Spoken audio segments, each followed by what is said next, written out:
আবিল্লার খরিদলা মারিছে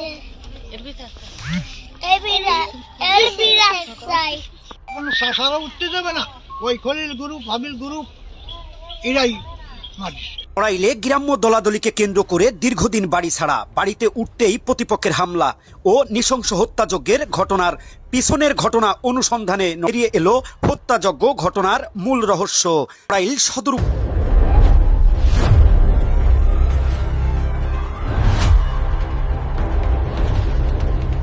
উপজেলার সিংহাসরপুর ইউনিয়নের বড়কুলা গ্রামে রক্তক্ষয়ী সংঘর্ষে 4 জন নিহত হয়।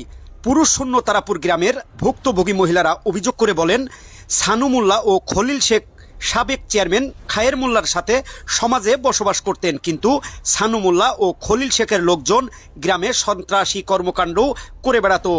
পরে সন্ত্রাসী কর্মকাণ্ডের জন্য তারাপুর গ্রাম থেকে বিতাড়িত হয়ে 5-6 বছর আগে বড়কোলা গ্রামে বাড়ি করে এবং বড়কোলা গ্রামে খায়ের মোল্লার গ্রুপের লোকজনও বসবাস করে। সানু মোল্লা ও খলিল শেখ বড়কোলা গ্রামে এসে বসবাস করলে তৈরি হয় খায়ের মোল্লা গ্রুপ ও সানু মোল্লা এবং খলিল শেখ গ্রুপ। শুরু হয় গ্রাম্য আধিপত্যের লড়াই। এদিকে সানু মোল্লা ও খলিল গ্রুপের লোকজনের সাথে খায়ের গ্রুপের লোকজনের মধ্যে গত 20 জানুয়ারি চুনখোলা মোড়ে কথা কাটাকাটিকে কেন্দ্র করে সংঘর্ষ হলে বড়কোলা গ্রামে খায়ের গ্রুপের ওসিবুর ফকির, রহমত আলী, সাকিব, হালিম ফকির, শিমুল শেখ ও বাবুল মোল্লার বাড়ি ভাঙচুর ও লুটপাট করে সানু মোল্লা ও খলিল শেখ গ্রুপের লোকজন এবং বাড়ি ছাড়া হয় খায়ের গ্রুপের লোকজন বলেও অভিযোগ করেন ভুক্তভোগীরা। এদিকে দীর্ঘ ৪৫ দিন বাড়ি ছাড়ার পরে গত 23 ফেব্রুয়ারি সোমবার ভোরে খায়ের মোল্লা গ্রুপের লোকজন বাড়িতে উঠতে গেলে খলিল শেখের বাড়ির সামনে পৌঁছালে সানু মোল্লা ও খলিল শেখ গ্রুপের লোকজন তাদের উপরে হামলা করে। হামলায় খায়ের মোল্লা গ্রুপের ওসিবুর ফকিরকে হত্যা করে বলে অভিযোগ করেন নিহত ওসিবুর ফকিরের স্ত্রী কিয়া বেগম। মুহূর্তের মধ্যেই ওসিবুর ফকির হত্যার খবর গ্রামে ছড়িয়ে পড়লে দুপক্ষের মধ্যে রক্তক্ষয়ী সংঘর্ষের সৃষ্টি হয়। এ সময় সানু মোল্লা ও খলিল শেখ গ্রুপের খলিল শেখ, তাহাজ্জুদ শেখ ও ফেরদৌস শেখ হত্যার শিকার হয়। পরে পুলিশ ও সেনাবাহিনী ঘটনাস্থলে উপস্থিত হয়ে উত্তপ্ত পরিস্থিতি নিয়ন্ত্রণে আনেন এবং নিহতদের লাশ নড়াইল সদর হাসপাতালের মর্গে পাঠায়। ওর শ্বশুর সবাই বাড়ি ছাড়ার পরে আমরা রান্না করে খাতে গেলে আমাকে হাঁড়ি বোতল নিয়ে যায়, আমার ঘরে থেকে টাইনে ভরে নিয়ে আসে। তারপর আজ থেকে আমাকে ছেলে মেয়েকে বাড়ি থাকতে দেয় না, মহিলাকে অত্যাচার করে। তারপরে এবার 1 মাস যাবৎ স্বামী শ্বশুর দেওয়ারা সব বাড়ি ছাড়া। তারপরে আজ থেকে নুনার থেকে বাড়ি উঠতে গেছিলো, বাড়ি উঠতে গেলি এবার আজ থেকে নুনাগে ওই খলিলের রোহিংটা খলিল রাস থেকে মাইরে দেয়, শীতকালের ভরতে গুলি চালাই বেলা দেখু পাই। উপানির পরে এবার আমাকে ওকে নিয়ে আমরা হসপিটালে চলে যাওয়ার পরে এবার ওরা আজ থেকে নিজেরা মারধর করে এবার আমাকে আজ থেকে নেগে কয় কি এরা মাইরে ধরে দিচ্ছে। আর আমাকে এরা মারবে, আমাকে সবার থেকে পলাতাম, সবার থেকে আসামি মারবে ডাকিরা। ওরা তো তাই বলতেছে আমরা যে এখান থেকে মারিছি। ওই নিজেরাই যারা খলিল দে সানু দে জাফর দিরা নিজেরা গোলমাল করেছে, গোলমাল করে ওই জায়গা থেকে মার্ডার হয়। সেখানে আমাকে সেখানে ঘরে উঠে দিচ্ছে। আর তারপরে আমাকে আমার দাওয়ারের লাশ আসছে দাফন করতে দেবে না, এখানে তোমার যা আরে আক্রমণ করতেছে, আমাকে আক্রমণ করতে অন্ত কোন সময় করতে আমরা সরে বাড়ি আসছি। বাড়ি আসার পরে এবার আমার দাওয়ারের লাশ আসছে শিবুলির লাশ সেখানে ডাস্টবিনে ফেলাই দেবে, কি লাশ এখন দাফন হবে ডাস্টবিনে চলে যাবে। তারপরে বহুত কষ্টে আমরা লাশগুলো বাড়ি এনে আমরা কালকে দাফন করেছি। ফেলে ওই লাফে কোয়ানে মারামারি হয়েছে আমরা জানি না। আমাকে ওই দিনকে ওরা এসে হামলা চলাইছে, আমাদের ছেলে বাড়ি নাই, আমার 2টা ছেলে তারা বাইরে থাকে। মুরব্বী মানে এসে বাড়ি 2টা ছেলে বুড়ো মানুষ, তাই নিয়ে বউ রয়েছে আর 2টা পোতা, তাই নিয়ে থাকে। মানে ওরা এসে হামলা চলাইছে ওই খলিলের গ্রুপ। আপনি তখন কোথায় ছিলেন? আমি বাড়ি এখন আমরা রয়েছি। এখন ওরা এসে হামলা চালাইছে, সব ভয় তো সব ছেলে সব বউ ছেলে মেয়ে সব ছেড়ে গেছে বাড়িতে চলে গেলি। এখন আর মানে বাড়ি ওঠো কি করে, আমি যাইনি, আমি মুরব্বী বউ নিয়ে রয়েছে, বেটারা ছেলে সব চলে গেছে। এখন ওই দিন রাত এসে প্রতিদিন এসে রাত্রি আমার বাড়ি হামলা চালায়, এ ভাঙ্গে ও ভাঙ্গে, জানলা বাই ওঠে, ছাদের পর গ্রিন বাই ওঠে। আর কয়েক এই তোমার স্বামী আই নাও, চিঠি দিয়েছে, চিঠি নাও আমার এসে বাড়ি। আমি কইছি অমনি তোরা, আমি তার রাত্রি রয়েছি মুরব্বী বউকে নিয়ে, তোরা আসিস নি, এই সমস্ত করে। এসে এই ওই মারা ধরা করে, এসে ঘরে ঘরে দাও ধরে বুঝছে ঘাড়ে ঘরে এসে দাও ধরে এসে আমার মাথায় তুলে চড়ে, আমার বউরে মাথায় তুলে চড়ে। আমার বউ আছে। আপনারা কোন গ্রুপের? আমরা খয়ের মোল্লার লোক। তা আমাকে এই করে মারা ধরা করে, কি করবো, মাফসাই তাকে কাছে আমাকে মাফসার হিসেব ই আছে। তারপরে করলি এখন কি হবে, ছেলে ফেলেরা আমার 9 বিঘা বুঝি বিলাস পানি দিতে যায়, তা উঠে নিয়ে যায় মেশিন পানি খাবার, তো সে বাকি গুলো আমার নিয়ে গেছে বাড়িতে, নুন হলদির বার পর্যন্ত শুরু করে। আমাকে ওই রাত্রিবেলা আইসে জানলা দিয়ে উকি মারে, লাইট মারে, আমাকে ভয় দেয়, এ করবো ও করবো ছেলে মেয়ে নিয়ে। তারপরে ওর আব্বু মারা যাওয়ার পরে আমরা হাসপাতালে দেখতে গেলাম, তারপরে আমাকে ছেলে মেয়েকে নিয়ে আমাকে অ্যাটাক করলো। আমরা কোনো মতে জানটা নিয়ে ওখান থেকে ফেরত আইছি, বুঝছেন। তারা কাছে তারা কোনো দাফন হবে না, ওরে ফেলাবো ডাস্টবিনে, ওর কি কোনো দাফন হবে? তাই করলে ছেলে মেয়ে নিয়ে কোনো রকম আমি ওখান থেকে বাইসে ফিরে আইছি ওকে নিয়ে। ওসির কলিজা হাতে নিয়ে ঘুরে বেড়াবে তারা, বুঝছেন। সবসময় তারা হুমকি দেয় যে ওর কলিজা নিয়ে আমি হাইটে বেড়াবো সব জায়গা দিয়ে, পালা করে মাইরে মাপবো যে ওর জন্য কটটুক হয়েছে। যে খলিল সোয়াল টোয়াল দিয়ে হাবিল টাবিল ওনাকে তো আগে কোনোদিন আমি দেখি নাই, বুঝছেন। আপনার দেখার পাই জুতো মোজা, তারপরে জিন্সের সেট ভিন্দা গায়ে দেয়া, জাম্পার গায়ে দেয়া, সোয়েটার গায়ে দেয়া, কি করে তারা মারো এনে খয়ের মারে। তার হাতে দুই হাতে দুটো বন্দুক, তাও তারা দেখতেছে। তাহলে খয়ের যখন বন্দুক ছিল খয়ের হাতে দুটো, তারাও তো ভিডিও করতে পারতো যে খয়ের হাতে বন্দুক আছে, আমরা ভিডিও করে রাখি। একটা মানুষের মারতে গেলে ওইভাবে কেউ মারে, ঘরের থেকে টাইনে ধরে এনে জুতো ভাই থাকলো কান, জুতো মোজা ভাই থাকলো কান, তার গায়ে শার্ট রয়েছে, সব রয়েছে, তার গায়ে কোট গায়ে রয়েছে, কি করে তারে ভালো এনে মানবে। জিন্সের প্যান্ট পিন্তা, তারা গান গাইলাম সুমন সুমাইছে, সুমাই তারা ওই বলতে দিয়ে গেছে বাসুয়ালে 8টা 9টা বছর আমি জেল কাটা বাসুয়ালে লাগে পাগল, সেই সুয়ালরা কই রে কিভাবে সুমাইছে।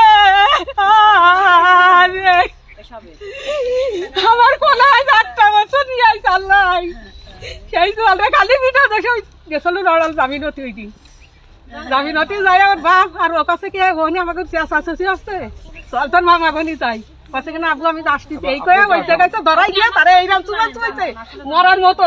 সেইভাবে আপনার ছেলের নাম কি? জসিম, সেটা ব্যাপারে কিছু জানে না। বাড়িঘর ভেঙে টেঙে দিতে ওরা বড়গুলো চলে গেছিল। আর ওরা একের পর এক একজন, ওরা চেয়ারম্যান বিশাল প্রিয় মানুষ ছিল, কিন্তু ওরা বিভিন্ন সময় বিভিন্ন জায়গায় অত্যাচার করতো, গ্রামের কলহ সৃষ্টি করতে হয়েছে। কলহ সৃষ্টি করলে গ্রামের মানুষ চেয়ারম্যান না জানায়, মানে দেখা যাচ্ছে চেয়ারম্যান তো কোনো সময় অর্ডার দেবে না যে কারো বাড়ি ভাঙতি, তখন ওরা না জানায় এই বাড়িটা গেলাম ভেঙে ফেলাচ্ছে। আমি বলছি কি তুমি কিসের জন্য তুমি থাকছো এটা আমারও তো জানায়নি।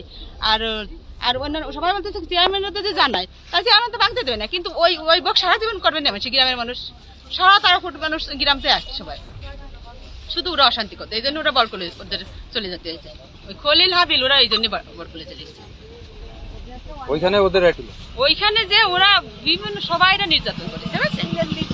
ওরা আর ওইটা নেতাগিরি করেছে, বুঝছেন। আর নেতাগিরি করলে ওইখানে এই যেতে যায় চেয়ারম্যানের বিরোধী হয়ে গেছে, এখন চেয়ারম্যানের দলের সবাই জ্বালায়। ওই বলতেছে না কারো হাঁস ধরে নিয়ে আসছে, কারো মুরগি ধরে নিয়ে আসছে, কারো ঘরে বাড়ি দিচ্ছে, এই ব্যাপারটা।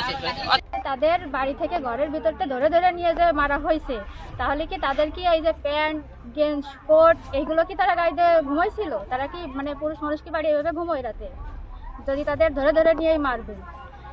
তারা সেকেন্ড ষড়যন্ত্র করে আগে থেকে তারা করে, আমরা যখন জানতে পারিছে আমাদের মানে এই আমাদের লোকজন বাড়ি উঠবে, তখন ওরা দুটো গ্রুপ ভাগ হয়ে যায়। একটা গ্রুপ আমরা চেয়ারম্যানের গ্রুপের লোক, আমরা চেয়ারম্যান গ্রুপের লোক, মানে খয়ের চেয়ারম্যানের গ্রুপের লোক, আমরা ওই জায়গা বাস করি। কিন্তু ওরা যখনই জানতে পারিছে, মানে হাবিল খলিলের গ্রুপ যখন জানতে পারিছে যে এই পক্ষ বাড়ি উঠতেছে, তখন ওরা গ্রুপ ভাগ হয়ে ষড়যন্ত্র করে আমাদের এদের পরে আক্রমণ করে, যাতে এরা বাড়ি না থাকতে পারে, মানে পাল্টা ধাওয়া করে, যাতে এরা 1 মাস বাড়ি ছাড়া যাতে এরা আর না দাঁড়াতে পারে। সেই জন্য ওরা ধাওয়া করে, ধাওয়া করার পরে আমাদের লোক একটা মারা যায়। যখনই ওরা জানতে পারে যে আমাদের লোক মারা গেছে, তখনই আসছে ওরা নিজেদের ভিতর নিজেরাই মারে দেয়। ওদের দুটো গ্রুপ ভাগ ছিল, একটা গ্রুপ ওই জায়গায় আহত, এরাও হয়েছে ওরাও হয়েছে, কিন্তু পরে আসছে ওই আরেকটা যে গ্রুপটা, ওই গ্রুপটা এসে আসছে ওদের ভিতরে ওদের দিয়ে, তারপরে আমাদের ঘর বাড়ি যে জায়গা আছে সব আগুন দিয়ে ঘরে। কতগুলো ঘর বাড়ি পোড়ানো হয়েছে? ওদের কাছে কেন কম করে 15-20টা ঘরে আগুন দিয়েছে ওরা। তারা ছেলেরা ভাই বিরাদার বাচ্চা ছাড়া কেউ বাড়ি নেই, বাড়ি থাকতে দিনে খালি বিটিরা রয়েছে বাড়ি, সেই বিটিকে অত্যাচার করেন। বাতার আড়ি নুনের বাড়ি হলদের বাড়ি বন্ধ করে নিয়ে গেছে তারপরে টিন খুলে বিক্রি করতেছে বাঙালির কাছে টিনও ধরিছে। তার পয়সা পুলিশ নিয়ে গেলে কয়েক যাই আমার বাড়ির টিন তারাগুড়ির টিন, তা নিয়ে কোনো ওই পুলিশ কিছু করলো না। এবার আমার ননদের 200 আশ নেছে, 20টা খুঁড়ো নেছে নিয়ে গেছে, তার নিয়ে পুলিশে ফোন দিয়ে তাও আসে না আমাকে বাড়ি। তাহলে আমরা কি অত্যাচার আছি আর অবশেষে আমরা টিকছি না ভাই রে, বিটাকে কইছি তোমরা বাড়ি আসো না, আমাকে ব্যবস্থা করো, আমরা না থাকতে পারতেছি না। এইবার বিটারা বাড়ি উঠতে গেলে ওই খলিলে ভাতা হয়তো জাতি হয় অন্ত অ্যাটাক করে ওসিরে আগে মারিছে, মারার পরে এবার ওসিরে নিয়ে গেছে হাসপাতালে। পরে একটু ঘরে শুনি কি যে ওই তাল বেড়ে রয়েছে কেউ মেঘামো করতেছে, একটু ঘরে শুনি কি যে উনি মারা রয়েছে 3টে।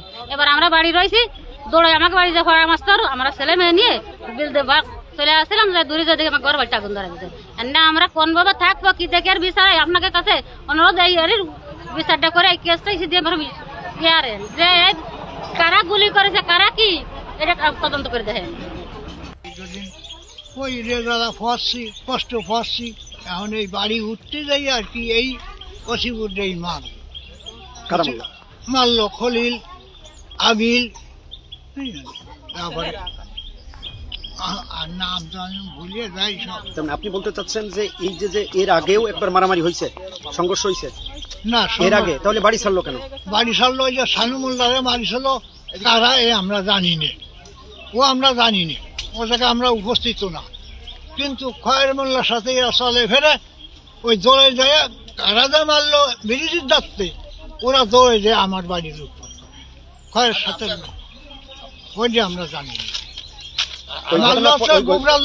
ওই ঘটনার পরে বাড়ি ছাড়া? হ্যাঁ, ওই ঘটনার পরে। আর এই যে দিনে যে হত্যার ঘটনা ঘটলো ওই দিন কি ওই পক্ষ বাড়িতে উঠতে আসছিল নাকি? হ্যাঁ, ওই পক্ষ এসে ফিরে আবার এই অত্যাচার করলো। ওই পক্ষ অত্যাচার কেন করলো? অত্যাচার করলো ওই যে বাড়িতে নামাজ দিছে আবার আসে কেন। তাহলে ওই দিন আপনাদের পক্ষ বাড়িতে উঠতে গেছিল? হ্যাঁ, আমার ছেলে ফেলে ওই দিনই বাড়ি উঠতে গেছে। ওই সময় সংঘর্ষের ঘটনা ঘটে? ওই সময় সংঘর্ষের ঘটনা ঘটে ওই দিনই তো। ওই যে সরাই দেওয়ার পরে ওই যে 1 মাস পরে কি 1 মাসের উপরে থাইয়া ওরা বাড়ি উঠতে গেল, ওই দিনই আর কি সংঘর্ষ হয়। নামাজ পড়ে তারপর আমি ঘুমাতে গেলি এনে দেয় কি ওকে ঘরের মধ্যে সব দশটা, আমার পাশাপাশি ঘরের মধ্যে সব দশটা, আমি সবু ওরা ফিরে আমার গনে হামলা করতে আসতেছে না। উঠে দেয় কি যে এই মাথায় গামছা ফেসানি, মাথার মধ্যে দেখা একখান দাও বরা তাই মোড়ন দেশে গামছা দেয়, আর ওই হাতে একখান দেলা আর একটা কাগে সেটা নাম বলবেন না? আকাশ সজল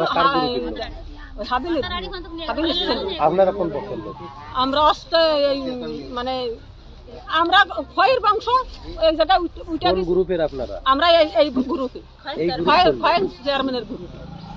তারপরে ওরা ওই দেখে আমার ননদ যখন সব ওটো দিয়ে খারাপ যাচ্ছে দেখো দেখি কি দৌড় আসছে আলো নিয়ে একটু করে শুনি কি ওরে আন্দাজে শব্দ আর মানে ভাঙচুর চুর মার হচ্ছে, আর ওই মানে গুলাগুলি মারামারি শুরু হয়েছে। কবের ঘটনা? এই যেদিন মারামারি হল সেই দিনকে শোনা যাচ্ছে শব্দ, আমি দৌড়াই যাই বাদশা মোল্লার বাড়িতে উঠেছি, এরা আমার ঠ্যাঙ্গা কাঁপতেছে, আমি কছি ওর আল্লাহ বাবু কহানে যাবো, আমি আননি কহানে যাবো। ওই দেখো ওইদিকে কি এর মধ্যে শুনি কি আমাকে ওসি মার্ডার হয়ে গেছে। খবর আইসে যে অসিবুরের কফ লাগিয়েছে, অসিবুর মার্ডার হয়ে গেছে। এই খবর শুনে আমি ফাঁসতে ওই দিকে সেরে চলে গেছি। তারপরে খানিক পরে সলক হয়ে গেছে, সেমনি শুনতেছি যে ওগে পক্ষে 2-3টে মার্ডার হয়ে গেছে।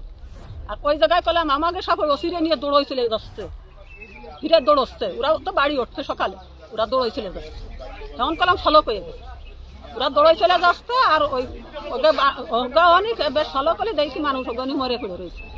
মোল্লার লোক হাবিলের ছেলেরা খলিলের ছেলেরা জাফররা রাত 12টার সময় বাড়ি কথা ঘিরে করে বলেছে কি যে এরা বাড়ি উঠবে কোন পয়সা উঠবে দেখেছে। এরা 1 মাস বাড়ি ছাড়া মহিলাকে রাত বেরো অত্যাচার করে, কোনো মহিলা বাড়িতে মানে কোনো তাকে থাকার কোনো ই নেই, আশ্রয় নেই। তারা যে রমজান মাসের আইন দেখাবে শাড়িটা পাতিলটা কিছু করছে না, চাল ডাল ঘরে ঢুকতেছে, কাকে দরজা খুললেন দরজা খুলতেছে, আল গোস্তর ঘরে ঢুকে চাল ডাল আলু তেল যা থাকতেছে সবকিছু লবণ টবণ নিয়ে যাচ্ছে। 1 মাস ধরে অত্যাচার। তাহলে আমাকে যে পুরুষগুলো এরা বাইরে রয়েছে কানে খবরটা যাচ্ছে, এরা বলতেছে আমরা এই বাড়ি আসতেছি। এবারে যেদিনকে শুনেছে ওরা যে বাড়ি উঠছে সকালবেলা, ওদিনকে সানুমুল্লার গ্রুপ আর হাবিল খলিল জাফররা এরা সব একতায় রয়েছে সাইজে গুজে, আর বাড়িতে হামলা করতেছে। তোকে বিটারা সব বাড়ি আসে না, পান্না আসবে এরা বাড়ি, একে বাড়ি আনতেছি না কেন। এভাবে বলিছে, বলার পরে এরা তখন ফোন করেছে, দেখা বুঝছেন, আমাকে যেসব গার্জিয়ানরা জায়গা ছিল পুরুষ লোকেকে ফোন করেছে এই ব্যাপার আমাকে তো বাঁচাচ্ছে না, দরজা ভেঙে ঘরে ঢুকে গেছে সব। আমার ছোট ঘরে আমার ছোট দুইটা ছিল দুইটা প্রবাসী, আমার দুইটা ভাই, আমার বড় ভাইটা প্রবাসী, আমার একটা ভাই সেও বাড়ি ছাড়া। তারপর হচ্ছে আমার বড় এরা কোথায় যাবে?